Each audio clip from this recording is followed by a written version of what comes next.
ভালো থাকি, ভালো রাখি। কেমন আছেন? কথাটাই আলহামদুলিল্লাহ ভালো আছি। শুভ অন্য সন্ধ্যা। অনেকের চেয়ে ভালো আছি, যারা হয়তো আমার চেয়ে। কেমন ভালো আছেন? জীবন সঙ্গী আলহামদুলিল্লাহ ভালো আছি।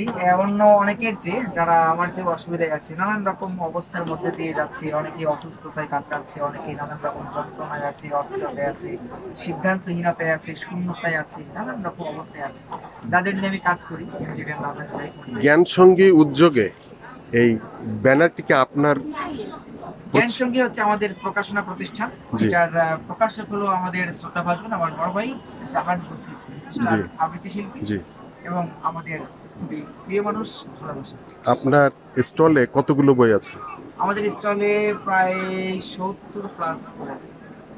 আপনার নিজের নাকি একটা বই আছে খুব আমার নিজের, হ্যাঁ, ভালো থাকি ভালো রাখি, এটা 2 বছর গুরুস্থানে থেকে 9 বছরের লেখা গোরস্থানে কেন? আলোচিত গ্রন্থ। গোরস্থানে কেন? গোরস্থানে হচ্ছে আমরা তো সবাই চলে যাব নির্ধারিত সময় শেষে এই পৃথিবীর জীবন থেকে, প্রিয়জনদের রেখে, প্রয়োজন মিটিয়ে, আবার কেউ বা স্বপ্ন লালসায় ছুটতে গিয়ে মাঝ পথে চলতে চলতে বিভিন্ন ভাবে হোঁচট খেয়ে আমরা চলে যাব, এটাই নির্ধারিত। আর গোরস্থানে যাওয়ার কারণ হচ্ছে আমরা যে চলে যাব সেই অনুভূতিটা নেওয়ার জন্য। যে পৃথিবীতে নানান রকম অবস্থায় আমরা আছি, বিভিন্ন মানুষ বিভিন্ন স্বপ্ন দেখি, আমরা পেতে চাই, দিতে চাই, নিতে চাই, রেখে যেতে চাই, প্রজন্ম যেন ভালো থাকে সেই স্বপ্ন আমরা আপনার দেখি। কিন্তু কতগুলি পর্ব লেখা আছে এখানে? এখানে 325টি বিষয় লেখা আছে, যা থেকে প্রতিটি বিষয় থেকে একটি একটি করে বই হবে। কোনটি গুরুত্বপূর্ণ বলে মনে করেন? যেমন কে আমি, আমিটা আসলে কে, আমরা কোথা থেকে এসেছি এই পৃথিবীতে, আমরা কোথায় যাব। আর একটা আছে যেমন জীবনটা যেন বিদ্যুৎ, না বলেই চলে যায়। আর একটা আছে আসমান জমিন টু আসমান লাইভে আছে, আমরা এখানে যা কিছু করছি, যেমন আপনি এখন ভিডিও করছেন, অনেকেই যখন দেখবে বা দেখছেন, আবার ভবিষ্যতেও দেখবে। আমরা এখন যে কয়দিনে উপস্থিত আছি বা আমি যা বলছি সবকিছু এখানে রেকর্ড থাকছে, পরবর্তীতেও সংরক্ষণ থাকবে, মানুষ দেখতে আপনার পাবে। বইটি দর্শক দেখতে চায়, দেশের বাইরে যারা আছে হ্যাঁ, তারা কিভাবে সংগ্রহ করবে? যে কোনো সময় আমাকে অনলাইনে নক করতে পারে, Jack Denver, consular Jack Denver, অথবা যে ভালো থাকি ভালো রাখি স্টেওয়েল কিপওয়েল দিয়েও নিতে পারে, অনলাইনে পেতে পারে। অথবা আমাকে ডায়াল করতে পারে 019666993। আর সফলতা ও সুখ সন্ধানীদের জন্য বিশেষ গ্রন্থ সুখের চাপ। আমরা সবাই সুখী হতে চাই, যে যেখানে যে পেশাতে আছি, সবাইকে সবার ভীষণ দরকার, মিলেমিশে ভীষণ করি কারবার। আমরা কেউ কারোর থেকে বিশেষ কিছু নয়, আমরা কাউকে ছাড়া কেউ চলতে পারবো না। রাতারাতি যদি সবাই কোটিপতি হয়ে যায়, তাহলেও পৃথিবী চলবে না। সরকার প্রধান যদি মনে করেন যে আমাদের সবার জাতীয় পরিচয়পত্র অনুযায়ী নির্ধারিত ব্যাংক অ্যাকাউন্টে 1 কোটি টাকা করে দিয়ে দেবে, তাহলে আমরা তো অনেকে মনে করবো আমি কোটিপতি হয়ে গেছি, আমার কাজের বুয়া কোটিপতি হয়ে যাবে, আমার ড্রাইভার কোটিপতি হয়ে যাবে, আমার রাঁধুনি বাবুর্চি কোটিপতি হয়ে যাবে, ড্রাইভার হেল্পার সবাই কোটিপতি হয়ে যাবে, চাষি মন্ত্রী সবাই কোটিপতি হয়ে যাবে, তাহলে কেউ কারোর কাজ করবে না। এই আমাদের জীবনযাপনের ধারাবাহিকতা। আগামীতে কোন ধরনের বই প্রকাশ করতে আমি ইচ্ছুক? সবসময় জীবন দর্শন ও আত্ম উন্নয়নমূলক কথাবার্তায় বলি, আর এটা নিয়ে কাজ করি। আমার একটি প্রতিষ্ঠান, যেটা MZN love and right motivation club, happy living and want. আমি চাই প্রতিটা মানুষ আমরা সুখে শান্তিতে থাকি, এবং নির্ধারিত সময়ে এই পৃথিবীতে যতটুকু সময় আছি, কারো উপকার করতে নাও যদি পারি, অপকারের কারণ সৃষ্টি হবে।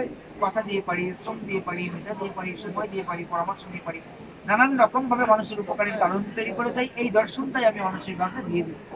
এবং ইহকাল এবং পরকাল সব, আমরা পৃথিবীতে আসছি খুব সামান্য একটা সময়, আমরা এই সময় শেষ হলেই চলে যাব। প্রতিটি সূর্যাস্ত মৃত্যুর হাতছানি, যেমনই নিয়ে যায় আরো বেশি কাছাকাছি। আজকে দুপুরে আমার থেকে একটা চাচাতো ভাই মারা গিয়েছে, ভালো মানুষ, সুস্থ মানুষ, কিন্তু হুট করে স্ট্রোক করে মারা গেল। তো আমি জানি না আমি কখন মারা যাব। আমার ভালো থাকে ভালো রাখি গ্রন্থ শুরুই করেছি এরকম ভাবে, দিনভর আমি যেন ভালো থাকি ভালো রাখি, রং পেন্সিলে কিংবা মঞ্জিলে জাহাজের সোয়াজ আঁকি, মনের নিরে স্বপ্ন পুকি, রয়েছে কাল বাকি, না বুঝিলে হিসাব কষা, বৃথা হবে জীবন। আচ্ছা, মেধাবী অসহায় লেখকদের কোনো বই কি আপনার কাছে আছে? লেখকরা প্রকৃত অর্থে যারা প্রকৃত লেখক, তারা যারা মেধাবী লেখক, তারা একটু অসহায় হয়, কারণ তারা পেশাগত জীবনে মানে সোর্স অফ ইনকাম তেমন কিছু করেন না, বা করবার মতো মানসিকতাও তাদের তৈরি হয় না। এই জন্য প্রকৃত লেখক যারা, তারা এরকমই হয়, একটু অভাব অনটনে চলে। কিন্তু প্রযুক্তির আশীর্বাদে যোগাযোগ মাধ্যম, এখন হাতে হাতে মুঠোফোন, ক্যামেরা, নানান রকম মাধ্যমে কিছু কন্টেন্ট ক্রিয়েটর আছে, কিছু কন্টেন্ট ক্রিয়েট করে তারা মানে ভাইরাল হয়েছে, যাদের বেশিরভাগ কন্টেন্টে সমাজের জন্য ভাইরাসে রূপান্তর হয়েছে, তারাও নাকি এখন এই যে বই ছাপিয়ে নিজেদেরকে লেখক বলে দাবি করছে। আমি তাদের বলতে চাই, তাদের প্রতি যথার্থ সম্মান রেখে পরিবর্তনের আশায়, যে এই ধরনের কন্ডম রাইটিং দরকার নেই। হ্যাঁ, যারা এই যে এলোমেলো কথা লিখে মানুষের কোনো উপকার করেই তো না, এবং অহেতুক নিষ্প্রয়োজনীয় বিষয় এমনভাবে উপস্থাপন করেছেন কিছু মানুষ বইয়ের মধ্যে, যেগুলো সমাজে বিশেষ করে যুব সম্প্রদায়ের মধ্যে নোংরামি ছড়াচ্ছে। এই ধরনের মানে কন্ডম রাইটার, এই শ্রেণীর মানুষ, আমি বলতে চাই আপনি লেখেন, ভালো কিছু লেখেন। আমি প্রায়ই বলেছি, অনেক সাক্ষাৎকারে বলেছি যে লিখলেই যদি লেখক হওয়া যেত, তবে তো বাংলা রানাচ্ছে কানাচ্ছে বর্ষার ব্যাঙের মতোই করো। বর্ষার সময় যেমন চিপা চাপায় ব্যাঙ করে এরকম। তো আমরা যাই কিছুই লিখবো, যাই কিছুই বলবো, সেগুলো যেন ভালো কিছু হয়। এক একজনের লেখার ধরন এক এক রকম। কেউ বিনোদন নিয়ে কাজ করছে, কেউ দর্শন নিয়ে কাজ করছে, কেউ কবিতা নিয়ে কাজ করছে। কবিতারও আবার ব্যাপার আছে, কবিতা মানেই কবিতা না, গদ্য মানেই গদ্য না, মানে ছন্দ মানেই ছন্দ না, মানে শব্দের সাথে শব্দ মিলিয়ে লিখলে এই জন্য লেখা হয়ে যায়।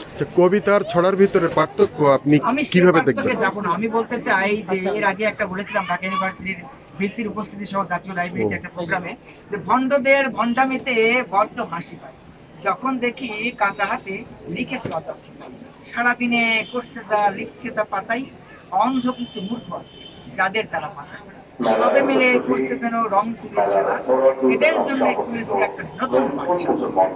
সারাদিনে যেখানে যা কিছু করছে সেটাই লিখে ফেলছে, সেটাই বই করছে, সেটা সমাজে ক্ষতির কারণ তৈরি করছে।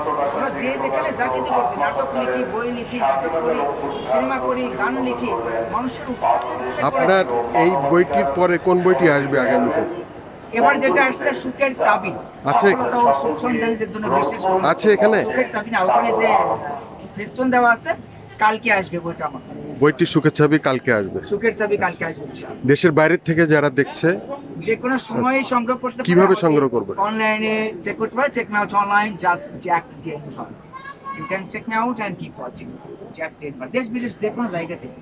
এছাড়া হোয়াটসঅ্যাপে আমাকে নক করতে পারে 01966699938। যারা পড়ালেখায় অমনোযোগী, ভুল বোঝাবুঝি, অস্থিরতা, নেশা, কোনো কিছুতে আসক্তি, সিদ্ধান্তহীন, শূন্যতা, একাকিত্বতা, নানান রকম যে সব শেষে যে প্রশ্নবিদ্ধ সবসময় আমার কাছে, সবার কাছে হবে বলে আশা করি, কবি নজরুল ইসলাম যদি এই সমাজে এই সময় এই মুহূর্তে থাকতো, উনি কি আপনার সমালোচনার বাইরে থাকতো না ভিতরে থাকতো? না, উনি আমার শ্রদ্ধাভাজন, উনি গুরু।